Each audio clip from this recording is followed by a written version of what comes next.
Hello, old dogs. This is your host and top dog, Bill Manacero. I hope you're having a blessed holiday and are getting ready for an amazing new year. Today's show is a special rebroadcast of one of our most popular episodes. I'm introducing the show under the banner Best of Old Dogs REI Network Podcast. Well, enjoy.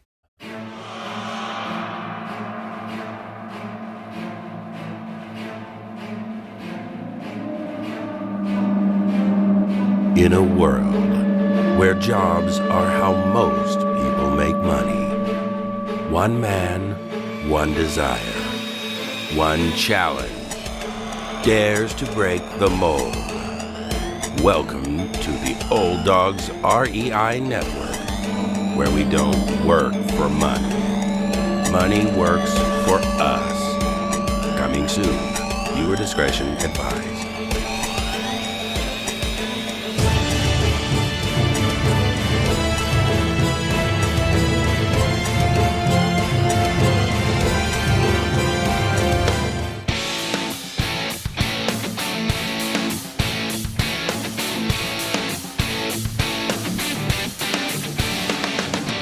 Welcome to the Old Dogs REI Network, where cash flow is king. Real estate investing, the means, so you can enjoy your retirement dreams. This is the show where we cut right to the chase. No sales pitch, no long monologues, just simple how-to real estate investing advice, so you can earn the passive income you need to enjoy your retirement today. And now, your host and chief old dog, Bill Manacero. Welcome to the Old Dogs REI Network. I'm your host, Bill Manacero, and this is a show where 50-plussers and anyone else who wants to join us get solid and no sales pitch real estate investing advice to help generate real cash flow. This podcast airs twice weekly on Mondays and Fridays, and if you aren't already a subscriber, go to iTunes, type in Old Dog, spelled D-A-W-G, find our podcast, and subscribe. Well, we have a show here that I am totally stoked about. This is going to be fun. We have a gentleman here who is an expert in long-distance real estate investing. And those of you that have listened to the show know that that's all I do is long-distance invest. And it's no coincidence that he's also in California, where it is not so great to invest. But nonetheless, his name is David Greene, and he is that may be a name familiar to you, especially if you're familiar with Bigger Pockets, because he's one of the co-hosts there. He's also the author of a book called Long Distance Real Estate Investing, How to Buy, Rehab, and Manage Out-of-State Rental Property. He's also an online blog contributor. He's Keller Williams Rookie of the Year, a top producing real estate agent in Northern California. He is also a police officer who started investing in real estate in 2009. And David has built a portfolio of over 30 single-family homes, as well as shares in large apartment complexes, mortgage notes, and note funds. That sounds like a topic for another interview here. Well, David teaches free monthly seminars on real estate investing and has been featured on numerous real estate-related podcasts. He runs greenincome.com, a blog where he teaches others to build wealth through real estate, as well as the David Greene team, his real estate sales team, and he's one of the top Keller Williams agents in the East Bay. Well, David Greene, welcome to the Old Dogs REI Network. Thank you, Bill. You did a great job with my bio. I've never sounded better. Well, it's a great bio, man. We could zero on anything. We could talk about your police officer activity in the East Bay. That should be interesting. But you're also a fellow out-of-state investors. I call them out-of-state. You call them long distance. But I am totally excited to talk to somebody about that who's been doing it here longer than I have. And so there's just a lot of great stuff in your background. Plus, you're a realtor and still active doing that. So there's a lot of good stuff here. So, David, I'd just love to just hear your story. How you got into real estate. How did you get involved in this crazy world we're in? You know, it's funny because real estate is almost my whole life at this point. Like you mentioned, I'm a real estate agent. I sell a lot of houses. I help clients, basically helping them by buying or selling using the same principles and strategies that I use in my own portfolio. And I'm a real estate investor. I host the Bigger Pockets podcast. I write blogs. I just started writing for Forbes about real estate. So it's kind of all that I do at this point, and I just eat, breathe, sleep, drink real estate. But I had zero intention of ever being involved in real estate at all. It really just started with a friend from church who was buying a house and decided he wanted to go to Bible college and was going to lose his earnest money deposit because he couldn't buy the house. And he was talking about it. And I said, well, shoot, man, maybe I can help you find someone else to buy it instead of you. You get your money back. He said, that'd be great. I said, well, let's go take a look at it. We went to look at this house, and it's in Lathrop, California, which is right in between, it's a little bit south of Stockton, between Stockton and Modesto. And not a wonderful area, but it wasn't a terrible area at all. This was a house that was 4 years old, 2,500 square feet, 4 bedrooms, 3 bathrooms. I mean, it basically just needed a vacuum to be run over it. And this was in 2008. So there was tons of properties that were for sale everywhere in 2008. I mean, you throw a rock and you'd hit a for sale sign. There was so much foreclosures. I realized, like, man, this would not be a bad place to buy and rent out myself. And when I'm ready to start a family and I need a house, I'll just move into it. That's all that I was really thinking.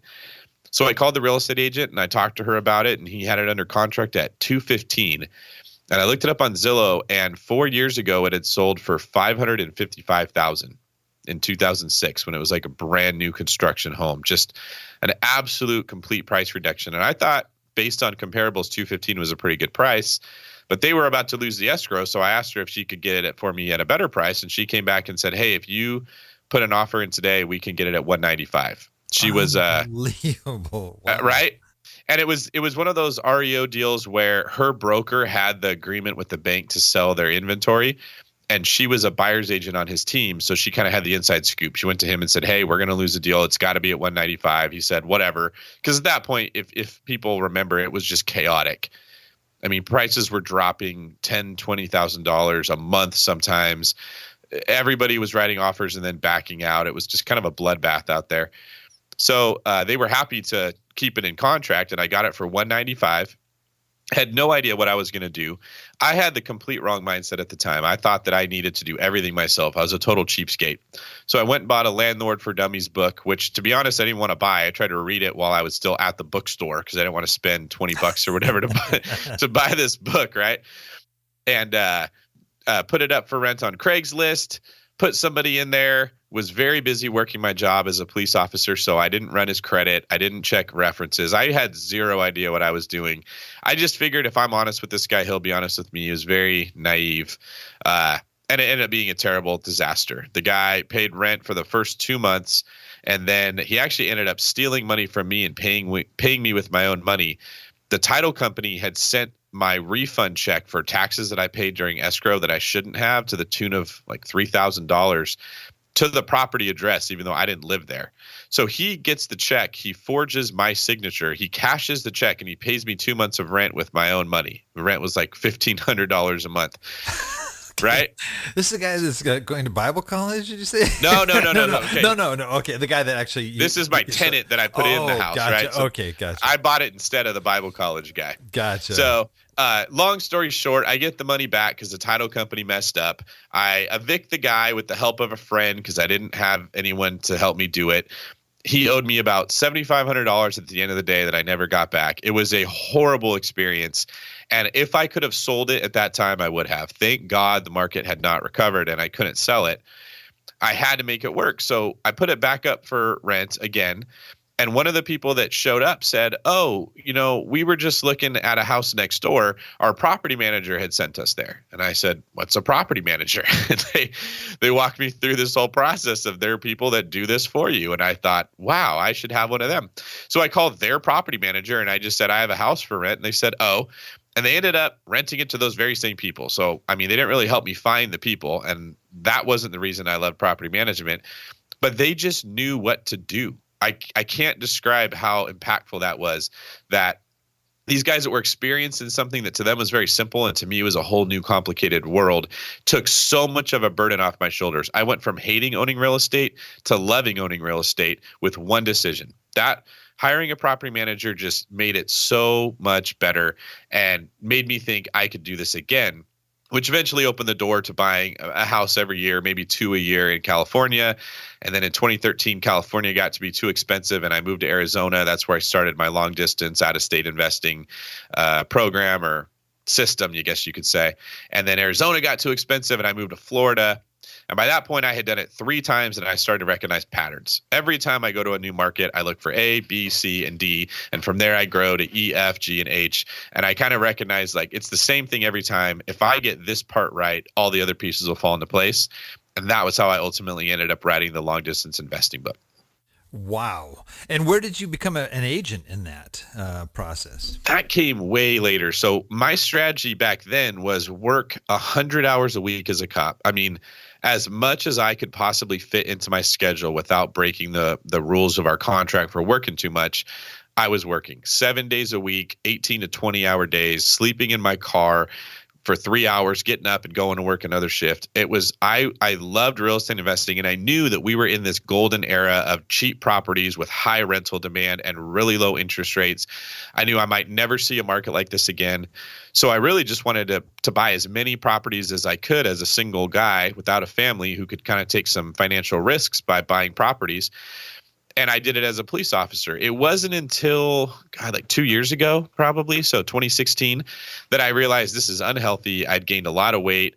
All my relationships had just kind of faded into the distance. I didn't do anything but work and buy houses. Wow. Now, do you represent any real estate investors, or is it just your typical folks looking for the first home, second homes, and that kind of thing? I thought I would work with a lot more investors than I do. In California, and I'm sure it's the same for you, it's very difficult to find good deals. Our markets are just very competitive. Real estate investors are looking for a house that nobody else wants. That's how we get a really good deal, or a house that nobody else has seen, Right. When you're working with clients, because everything's online now, they're looking at houses constantly, and it's very hard to find something that other people don't already know about. And if you're an investor, it's harder to find a deal on the MLS than it would have been at other times. And it'll go back to where it was easier than what it is right now. So I end up working with more people just wanting to sell their house, buy a house. What I do help people with is connecting them with agents in other states that will help them find investment property. Because I am an agent, I now know and network with the top agents in the country who are really, really good. They can help you build your team. I call it the core 4 in the book, that will help you find deals, that will help you run numbers. People don't have to just hope that they find a really good agent. I can connect them with somebody who knows what they're doing and can kind of guide them through the process. But I don't work with them nearly as often myself. I think when we have another recession and the market corrects, I'll be working with a ton of investors at that point. But at this point, there's really not a lot. Interesting. Yeah, generally, people will ask me as well, well, should I get my license? Should I not? In a lot of cases, I hear kind of the pros and the cons. I know investors that, that they're definitely a little bit limited, especially in the state that they're buying in and selling in as an investor. But gosh, knowing what commissions are in California, I mean, you could sell a house and buy an apartment in another state. Right. No, Right. seriously. I mean, and the Bay Area, that's like got to be the highest, one of the highest priced areas in the country. I mean, that's like crazy. It's almost like the best of both worlds here. If you can do it right, I think the part that catches people off guard is it is extremely hard and competitive to find clients as a real estate agent. I did not understand. HGTV doesn't show that part, right? Yeah, I would imagine a pretty big chunk of your time is on just marketing and developing to attract potential clients. I would think that's got to be huge. That's almost all you're doing. And you don't realize how many other people are real estate agents until you get into it. I mean, everyone we know knows 8 or 9 different agents, and you're trying to be top of mind to all of them.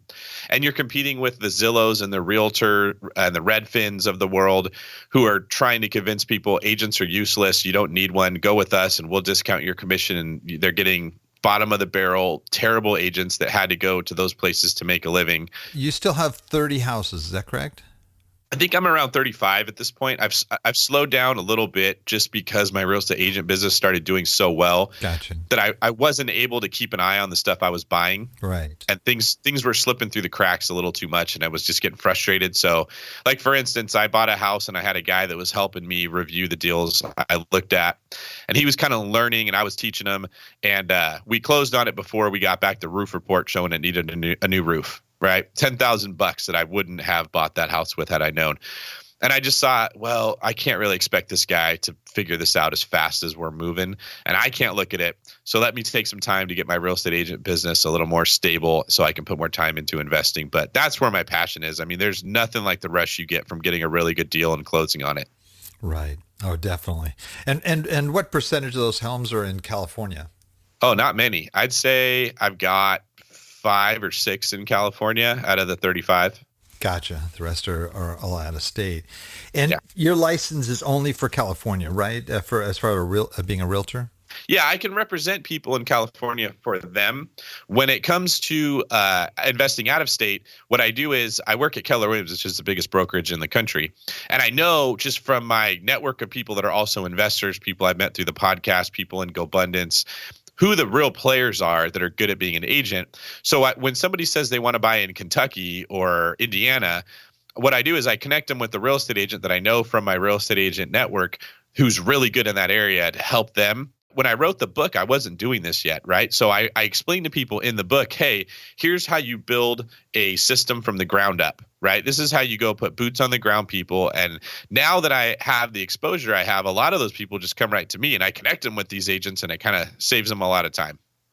Interesting. Well, I do want to talk a little bit about that process that you've been referencing here. Is really there are folks that are listening, and some of them have been looking at real estate investing. They're thinking, well, should I do it in my own backyard? Should I do it out of state? And maybe you could just kind of go into the details of how you actually get started as a long distance investor. So I got started as an investor just because California became too expensive. So what you find is as home prices increase, rents do as well, just because the demand for homes goes up. That's what's pushing prices high. Well, it will push rents higher too, but they don't go up proportionally. The price will go up much higher than the rents will. And that's for several economic factors. You've got the fact that a lot of primary residence homeowners can put down 3%, where an investor has to put down 25%, which means someone can pay a lot more for a house if they're only putting down 3%. Will push the price higher. When rents go higher, it makes sense to pay more for a house because even though your mortgage is higher, it's kind of offset by the fact that you'd have to pay higher rents anyways. At a certain point, you realize you cannot buy a property at a price and still have it cash flow unless you put down a ridiculous amount of money, which then hurts your ROI and it doesn't make sense to do it. So we have this concept called the 1% rule in real estate, where if a house will rent for 1% every month of the purchase price you paid for it, it's likely to cash flow. So it's a really easy number to run in your head. If you're looking at a house that costs $100,000, if it's around $1,000 a month for rent, it'll cash flow.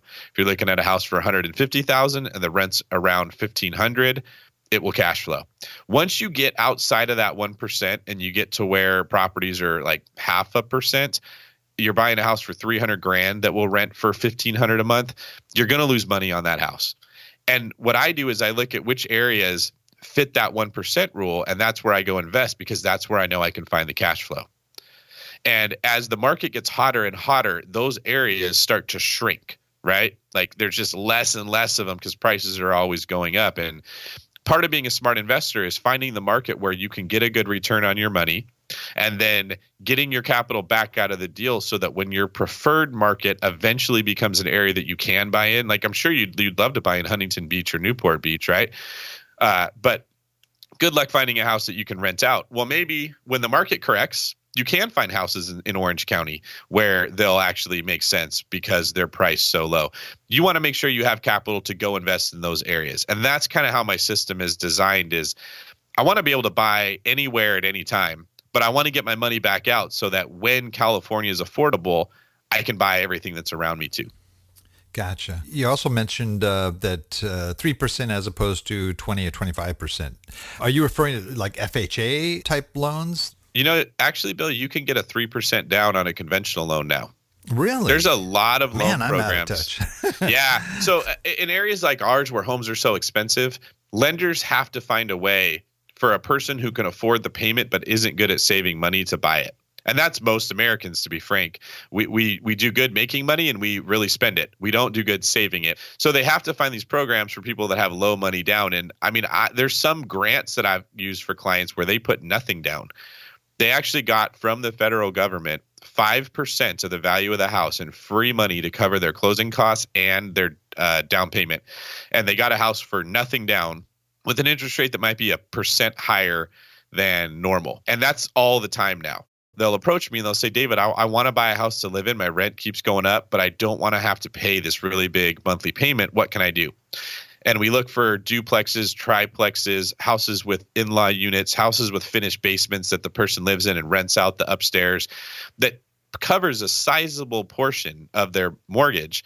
So they're kind of an investor, but they're getting to buy a house as a primary residence owner with a very low down payment. And they get a little of the best of both worlds. And it's very typical for your traditional, what I call the traditional method, which is go in, put down 25%, then take a bunch of money and put it towards the rehab. It's very hard to compete with these people that can put a really low down payment because they can afford to pay more than you. Right. Well, you also mentioned you look for markets. I want to look at that area as well, where, for example, they have the $100,000 house for $1,000 a month, the rental. Mm-hmm. Is there like one data source that you go to where you can find this information? Where it's readily available. Let's say Lexington, Kentucky. You can find the $100,000 house for $1,000 rent. How are you finding that information? That's funny you mentioned Lexington because I do have a really good agent that I send a lot of people to, and that's exactly what they find in there. But that's great. I haven't found a data source that does that work for you. I am sure there are plenty of startup companies out there right now with all this cheap capital floating around that are trying to do exactly that. It's honestly common sense. If you understand the gist of how markets operate in America, which I've had to learn because I wrote the book on long distance investing, so I study this stuff all the time. Here's the general pattern that your listeners should understand. Coastal markets, the West Coast and the East Coast, experience the highest fluctuations in price. They go really high, they go really low, right? As you move inward towards the middle of the country, the flyover states, those really big ups and downs slowly start to even out a little bit. So if you start on the West Coast, California goes really high and then it crashes really low. It's very, very cyclical and extreme. You move over one state, you get into like Nevada, Colorado, Arizona, they go up and down, but not quite as much as what California does. You get deeper and you're getting into like New Mexico, and you start to see like a very small fluctuation. Goes up a little bit, goes down a little bit. When you get to the middle of the country, the Midwest and the South, it's very, very like steady. It's kind of like a flat line, like when you watch somebody whose heart's beating, just it doesn't really go up a whole lot. It doesn't go down. Let's talk about the BRRRR method while you're on that too, because generally there's rehab involved, right? So you're not buying the sort of the cream of the crop that's out on the market that people just want to move into. Is that correct? Well, you could, but it's not very likely. Yes, the majority of the time you're buying houses that are fixer uppers. Gotcha. And the idea behind it, so BRRRR is an acronym that stands for Buy, Rehab, Rent, Refinance, Repeat. And I just wrote a book about this. It's coming out in May. BiggerPockets is going to be publishing it, and it basically details how you do this. But the gist of it is, if you go take a house that's worth $100,000 and you pay $100,000 and it needs $20,000 worth of work, you're going to pay $25,000 for your 25% down payment. Then you're going to pay $20,000 to fix it up. So you spent $45,000 and you've got a cash flowing property. But that's a lot of money. It takes you a long time to save another $45,000. That's the traditional method. And that's what I was doing while I was working as a police officer, working all these crazy hours, saving up $45,000 to go buy another house. And it was killing me. You can only buy, 2 houses a year, working like a madman. With the BRRRR method, I wouldn't ever target the house that's worth $100,000 and I'm paying $100,000. I target the house that's in such bad shape it won't even qualify for a loan. It's got a hole in the roof. Somebody was trying to rehab it and ran out of money, so there's no kitchen. The drywall has been kicked out. It's just like disgusting. and I go pay maybe $60,000 for it, right? And I put $30,000 into my rehab. So I've spent $90,000, but I have pretty much a completely fixed up house. So my capital expenditure, my maintenance will be much lower because I've already fixed it up. Then the house appraises, and let's say it appraises for $120,000. The bank will then let me loan against the appraised value instead of against the value that I bought it for, the price I paid for it, right? Now that it's worth $120,000, I'm getting 75% of that back on a loan, which happens to be $90,000, which happens to be all the money I put into the deal. So I've created $30,000 in equity. I have a cash flowing property. It doesn't cash flow as much as if I just put the huge down payment, but it's still pretty close. And I get all my capital back to go buy the next house. And I'm so passionate about this method because what I find is that most people get into real estate investing. Their first deal goes terrible. Like I described mine, went terrible. You do a couple more and you start to get a rhythm down. You do a couple more and you start to really like it. And just when you're getting excited about it and into it, you run out of money. Mm-hmm. And then you have the problem of, David, how do I buy deals with no money down? How do I raise money from other people? And you're not a real estate investor anymore. Now you're becoming a syndicator and you're trying to learn financial principles. And maybe you're not a people person, so raising money is harder for you. I just think, and what you've done is you've created a ton of equity in your portfolio, but you don't have any access to that capital to earn you more money.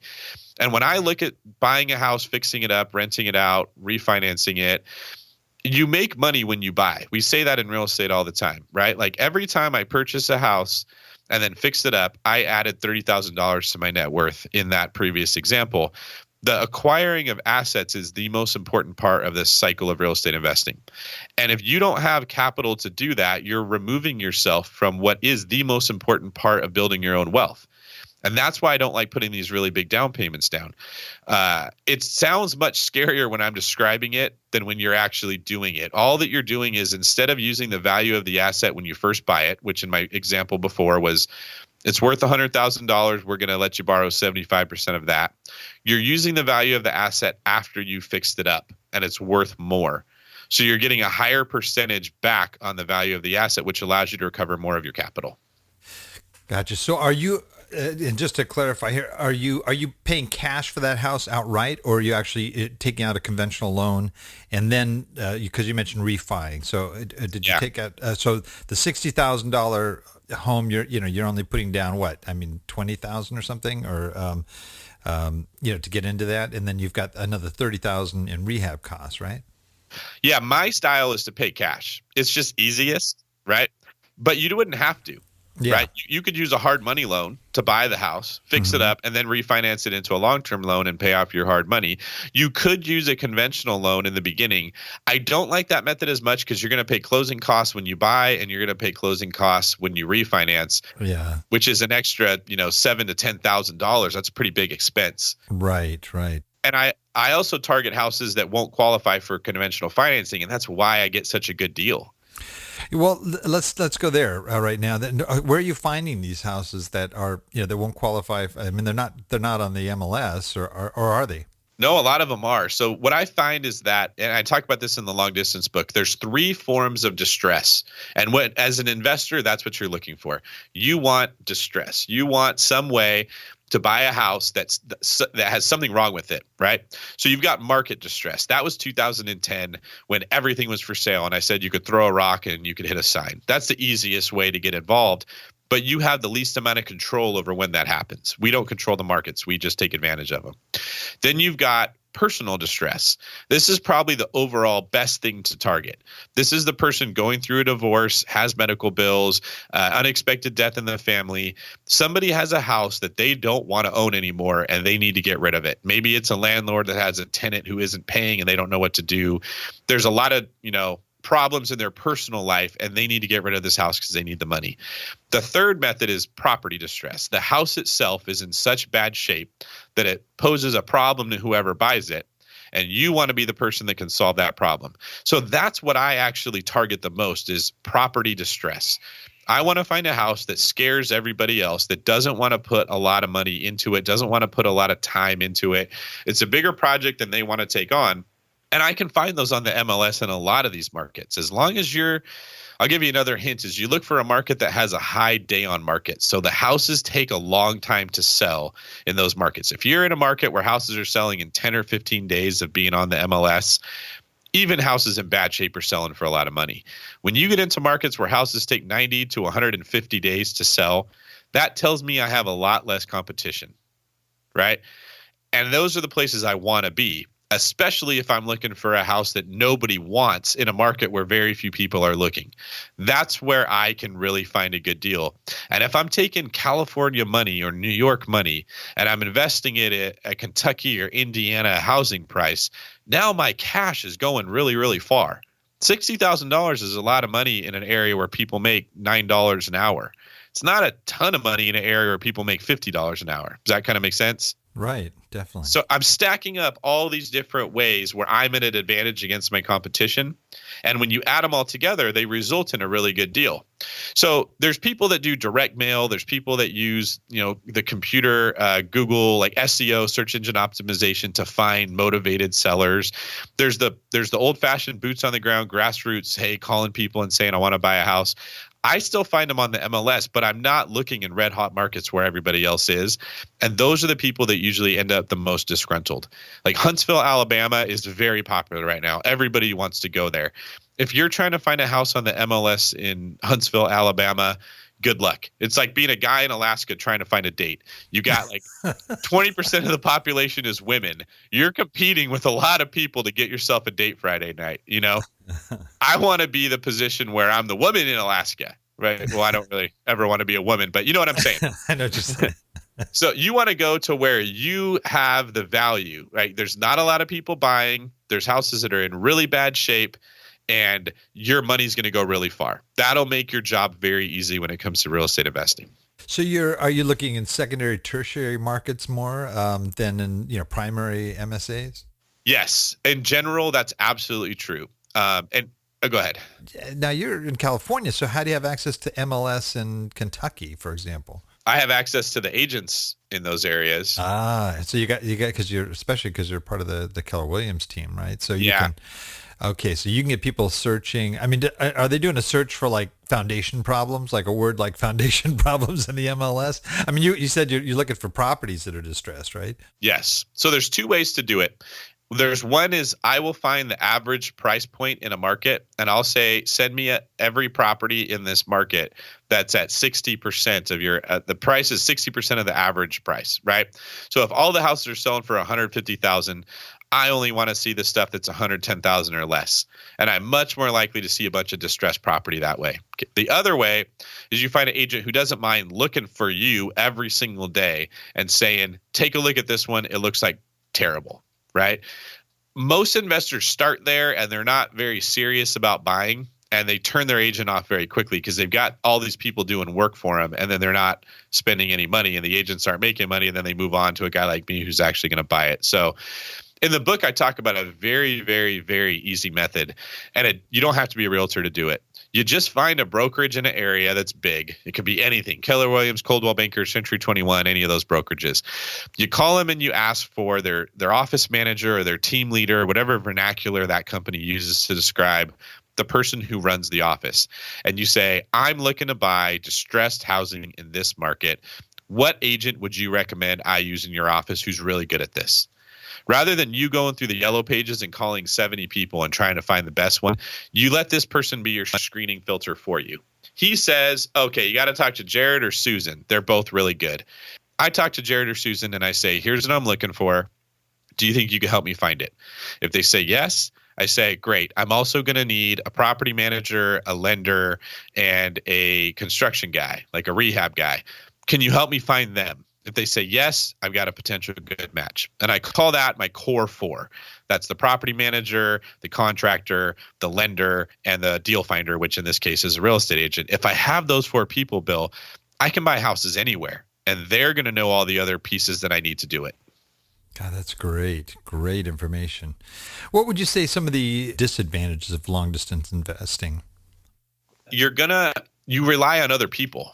So you got to kind of have some ability to read character, and you have to be a stickler for rules. So the people that get into trouble with this are the ones who say, yeah, I talked to Susan, and she said to use this construction guy. So I sent him 30 grand to do $30,000 of work, and he did about $10,000, and now he's not returning my calls. That is a little more difficult than if it's somebody who lives in the same market as you, because you could track them down a lot easier, right? So in the book, I talk about you should never send them the full amount of money. I actually describe how I write up contract, how I get itemized scope of work. I only send them the first draw, and I have my agent or my property manager or somebody else go verify the work that they're doing before I send them the next amount of money. I never want to be in a position in any form of business where I am hoping things go well. I talk about so many people are just addicted to hopium. They're smoking hopium all the time, right? You find them saying, man, I hope this goes well. If you are saying that, you did something wrong. There should be a system where you can tell this is going to work or this is not going to work. So that's one challenge of it. The other challenge is it forces you to actually operate like a business person. So my co-host of the Bigger Pockets podcast, Brandon Turner, very good investor, awesome guy. He's like a brother to me, but he only invested in his own market, which was Montesano, Washington. Now, Brandon, when a toilet would break, when there would be a dry rot problem, when something needed to be painted, when a plumbing issue would happen, he would go fix it. Okay. I, on the other hand, buying in Florida from California, don't have that option. So I was forced to find a handyman that would do that work for me relatively cheap, right? Brandon thought he was saving money by not paying the handyman $15 an hour. But in reality, he was costing himself money because now he's losing productivity on things where he would have made more than $15 an hour. Okay. That's another aspect of long distance investing or out of state investing that forces you to be a little tighter. If you're the type of guy who likes to do stuff yourself, you'll be frustrated with it, but it's much better in the long run to put together systems to handle problems for you. And you go focus on working your job as a nurse or working your job as a mechanic and making more than the $15 an hour you're paying a handyman to fix a roof tile. Gotcha. Now, when you look at markets, you mentioned, just looking at the, sort of the price points there, and then after you find enough, homes that meet that price point, then you look at the rental rates, right? So roughly you're looking at the 1% rule as sort of determining what market you're going into, or you're looking at other factors in terms of things that might be happening in that area that make it a promising market for you. So that's where everybody starts, is they want to say, well, what's the next hot place? I want to get there first. In my experience of seeing enough people do that, I've determined that just creates analysis paralysis. They're all trying to find the next hot market. And here's the reason why I think people do that. They have a fear of missing out. What they're thinking is, I want to buy a property A or property B. Maybe they're different states. If I buy A, but B does better, I'll lose all this money. But if I buy B and A does better, well, then I'm going to lose all that money. And they get stuck in this paralysis where they can't make a decision because they can't determine which is the better buy. And they spend all their time trying to find data and statistics and numbers to figure it out when that really just doesn't exist. What I've done is I've determined to use the BRRRR method, which allows me to buy property A, then property B. So I don't look at, man, there's a huge opportunity cost. If I can't buy that house and it's the better house, I'll never forgive myself. I just found a way to buy both of them, right?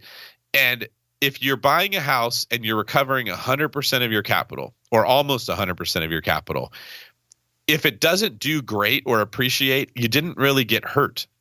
Right? Like, it's when you're putting $45,000 into a property and it doesn't appreciate as much as the next one, that really hurt you because there was an opportunity cost there. You could have bought a better house. But when you're getting it all back out and putting it into another property, your own risk is significantly decreased.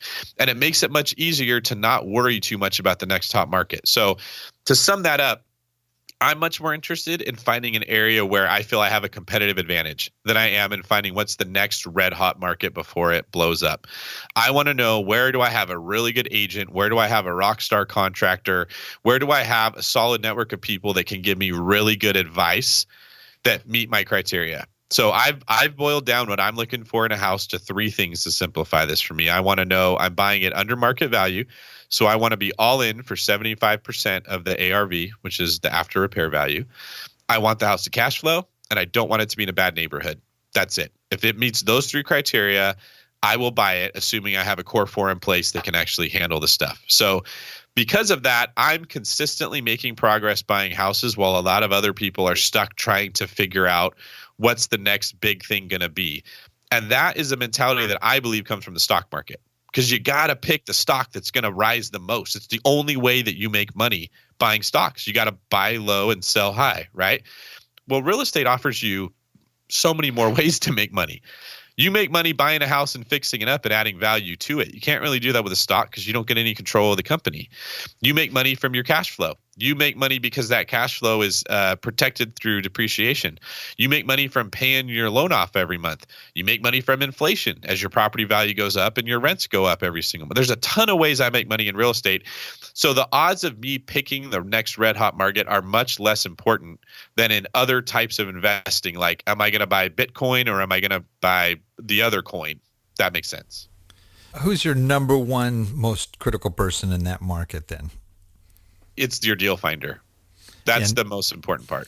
And who is I mean, to me, it sounds like it's your agent contact. It's usually an agent, but maybe it's a wholesaler that you know that sends you their best deals first, right?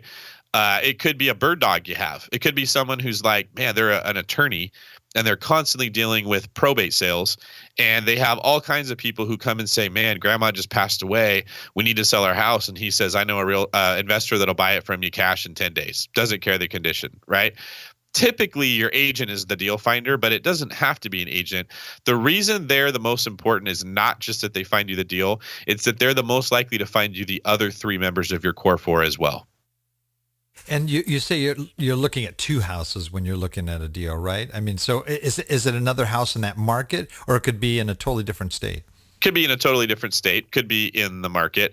That was more of an example to illustrate how when people have a hard time making a decision, it's usually because of opportunity cost. That's what's causing them to hesitate with, should I pull the trigger and move forward with this or that?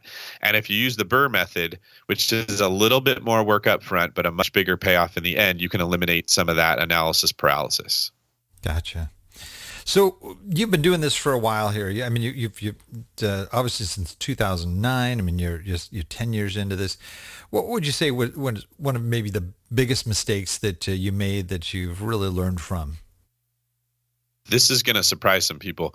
In 2009, when I first started buying, I was a single guy with very few financial responsibilities. I live way beneath my means.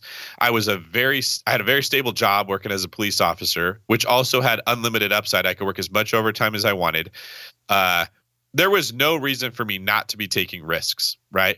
And I talked myself into thinking buying real estate was really risky. So I would only buy one house a year. I would put massive amounts of money away in reserves. I was way more conservative than it made sense to be.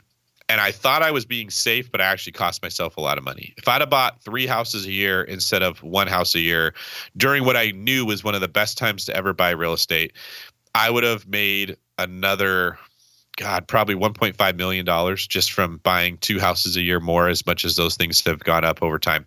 So my biggest regret is that I listened to fear when it wasn't supported by any kind of facts. I never encourage people to just jump in without doing due diligence. You need to understand what you're doing.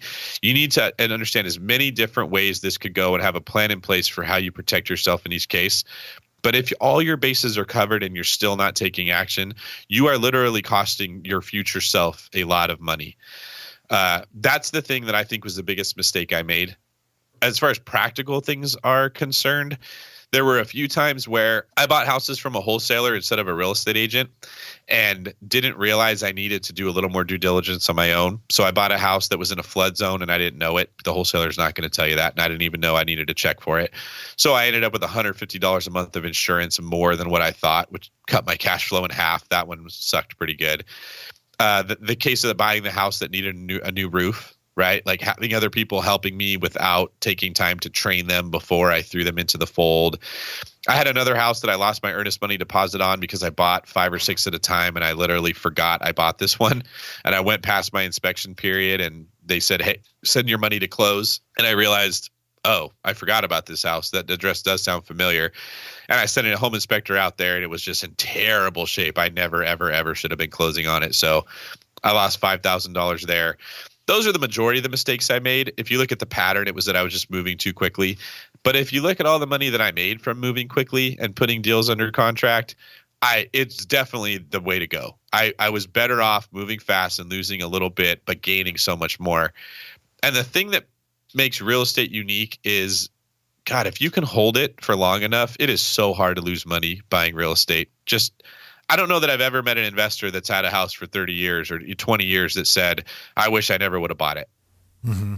That's true. That's real estate. It's a long-term game. I mean, you can if you're buying it on speculation, yeah, you can lose money. But overall, I mean, it's always going to go up. Always going to go up. So absolutely, I totally agree. I just had a curiosity too. Do you buy within like a self-directed IRA or 401k account? I never really put money into those because as a police officer, we have a pension, so I didn't need to build one of those. I just put money in a savings account.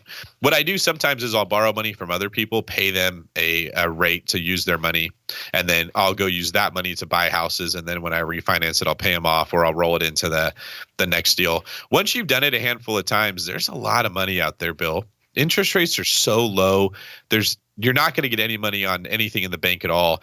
There's people that are really thirsty for yield. And if you can make them feel safe because you know what you're doing, raising money is probably easier now than it's ever been.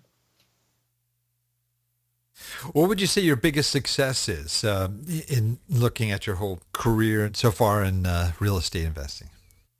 I think the fact that most of us look at cash flow when we want to buy a house. We're like, I want to buy a house to build cash flow so that I can have money coming in and not have to work. And that is a benefit of real estate. I don't think it should be at the top of the pile like most people put it. In my opinion, your cash flow is basically a defensive metric. That's how you know you won't lose the house because it generates money all the time. You're not going to get rich very quickly building up $200, $300, $400 a month on properties. You have to own a lot of properties to make a lot of money that way. And that's a lot of work. It's kind of an inefficient way to try to build passive income. I'm much more proud of the fact that while my properties do cash flow, I don't spend any of that money at all. I put it right back into the business. I concentrate more on building equity. I'm way more interested in buying that house for a lot less than what it's worth, fixing it up to make it worth even more, and getting my capital back to go buy another house. Because like we mentioned earlier, real estate is a get rich slow game. I want to own that property for a very long time, let it triple, quadruple, quintuple in price, refinance it a few times to buy more properties, pass it on to my children, or take all that equity and convert it into an apartment complex someday, which then does provide you really good cash flow. And I think more investors need to be thinking long term. How do I build equity, which I can convert to cash flow later, than short term, which is how do I buy a house to make myself some passive income so I can quit my job in the next 2 or 3 years? Good point.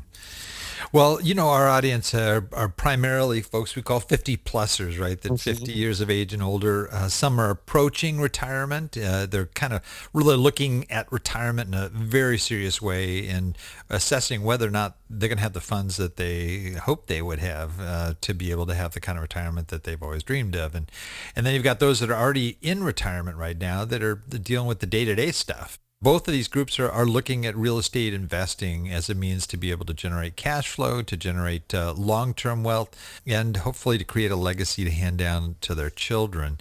What advice would you have for them based on your experience? What would be a good way to start later off in life?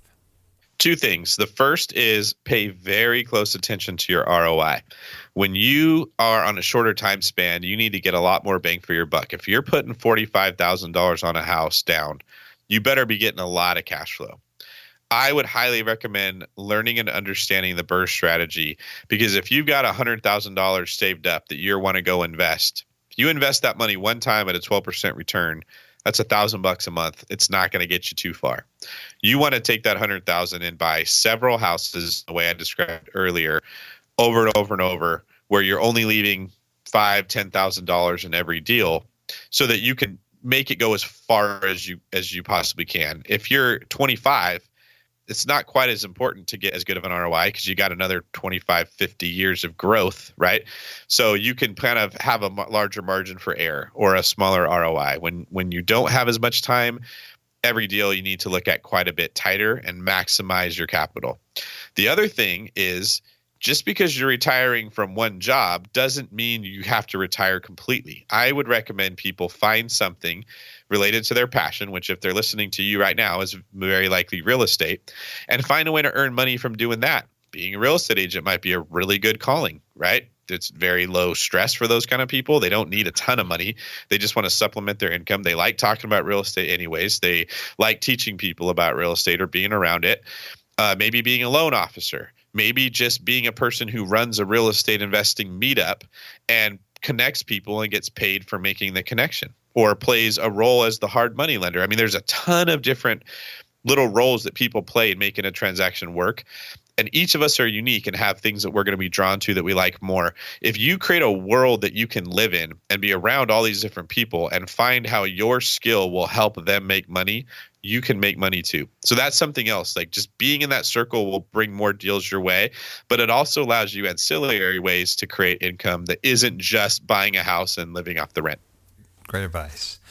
Well, what are your plans, so to speak, for the maybe the short term and the long term? You're in like so many different places. You're you're in broadcasting. You're doing the bigger pockets thing. You've got your realtor business. You've got your investing, and you're still a cop. And so I mean, what's sort of your long term play here? I have two main goals. The first is I want to become the top real estate agent in the Bay Area of California, which is mostly driven by the fact that, in my opinion, the majority of real estate agents suck. I've rarely ever had a good experience one before I was one. I think a lot of people feel the same. The more people I can help, the more I can provide an option that I can say, look, you can't complain. This guy's really, really good. People that I know can be protected. The other is to provide continual real estate investing for free or as cheap as possible. I am not a fan of the gurus who charge you $50,000 to teach you their system and get you all pumped up emotionally and psychologically, and then give you stuff to do that 98% of people are never going to do, and they lost $50,000 and got nothing. I really like the mediums we have today, like this one, this podcast, YouTube channels, where people can get education. And of course, like, if you're paying for somebody's time, you're going to pay money for it. I'm not against coaching. I pay coaches to coach me. I have people that pay me to coach them.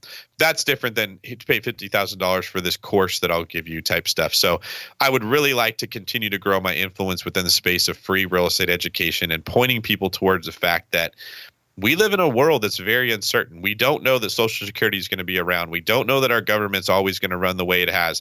We don't know the economy is always going to be as good as it is right now.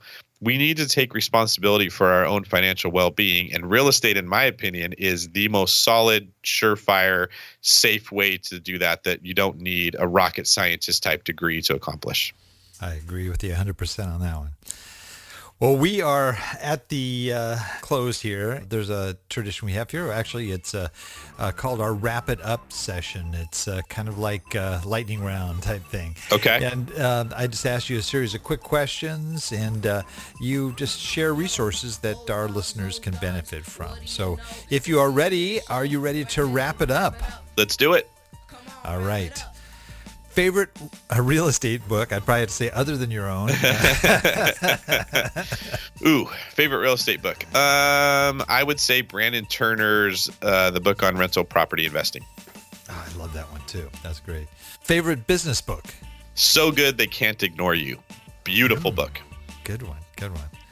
How about most valuable website for success? BiggerPockets.com. Yeah, hands down. Favorite app? Ooh, favorite app for real estate business or just in general? It could be just that helps you in any number of ways. It's called Mortgage Calculator Plus. It's extremely easy. You punch in a principal amount and an interest rate, and it tells you what your payment would be. But I use that little sucker like 6 times a day, running numbers very quickly in my head for potential investment properties or helping clients understand if you buy a house in this price range, your payment's going to be about this much. Great. How about your favorite quote? It's a Bruce Lee quote, and he says, "I do not fear the man who knows 10,000 kicks. I fear the man who has practiced one kick 10,000 times." I love that. That's a great quote, man. All right. And our final question here. If you had to start all over, let's say you had lost absolutely everything, and you really, everything's gone. All you've got is $1,000 in cash in your hand. What would you do with that $1,000 to try to relaunch, regrow your real estate investing business? I would use it to create or pay for a space to hold a meeting. I would invite as many people as I could and give them free content on what I do, how I do it, what I'm good at. I would have them all sign up so I have their emails, their phone numbers, and their names. And I would start systematically contacting them. And all I would say is, what do you need? What do you need help with? And I would slowly start solving problems for other people, helping them as much as I could, and waiting for that to come back to me through reciprocity. And I think in a very short period of time, I'd have all my money back. Wow, that's great. Great. It's the first time I've ever heard that. That was really good. Wow. Well, I'm sure there's a ton of people listening that would love to talk to you, would at least find out more about you and what you do. What is the best way for folks to reach you or to find out more about you? So if they go to davidgreenrealestate.com, there's an E at the end of Greene. People miss that sometimes. I've got a little questionnaire on there that asks people what they're interested in.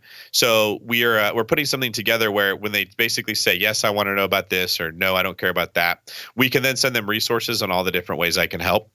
I also run the blog greenincome.com. If they want, they can check out that. All the articles that I write for BRRRR, Forbes, the podcasts I'm on, the deals that I do, I put the information there. And I'd love for everyone to subscribe to the BRRRR podcast. Very similar content to what you do here, very similar audience base. I eat stuff up. I listen to about 3 podcasts a day. I'm constantly trying to learn as much as I can.